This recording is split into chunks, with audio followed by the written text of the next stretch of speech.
2021 সালে যুক্তরাষ্ট্রের প্রেসিডেন্ট নির্বাচিত হওয়ার পর সৌদি আরবের বিরুদ্ধে শক্ত নীতি গ্রহণ করেন মার্কিন প্রেসিডেন্ট জো বাইডেন। বিশেষ করে ইয়েমেনে ইরান সমর্থিত হাউথি বিদ্রোহীদের ওপর সৌদির সামরিক অভিযানে সাধারণ নাগরিকদের প্রাণহানির ঘটনায় নাখোশ ছিলেন তিনি। এছাড়াও 2018 সালে ওয়াশিংটন পোস্টের সাংবাদিক জামাল খাশোগির হত্যাকাণ্ড ঘিরেও সৌদির বিরুদ্ধে সরব ছিল মার্কিন প্রশাসন। ওই অবস্থায় মার্কিন অস্ত্রের সবচেয়ে বড় ক্রেতা সৌদি আরবের কাছে বেশ কয়েক ধরনের ভারী অস্ত্র বিক্রির ওপর নিষেধাজ্ঞা আরোপ করে যুক্তরাষ্ট্র।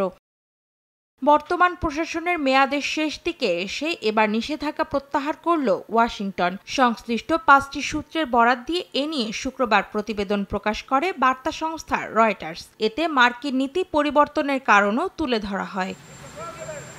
বাইডেন প্রশাসনের এক জ্যেষ্ঠ কর্মকর্তার দাবি, চুক্তির শর্ত পূরণ করায় কংগ্রেসের নির্দেশনা ও পরামর্শের ভিত্তিতে অস্ত্র বিক্রির বিষয়টিকে আগের অবস্থায় ফিরিয়ে আনা হবে। অস্ত্র বিক্রি শুরু হতে পারে আগামী সপ্তাহ নাগাদ।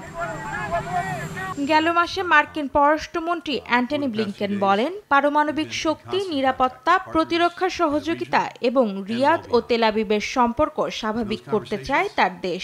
এজন্য একগুচ্ছ চুক্তির খুব কাছাকাছি পৌঁছেছে যুক্তরাষ্ট্র ও সৌদি আরব।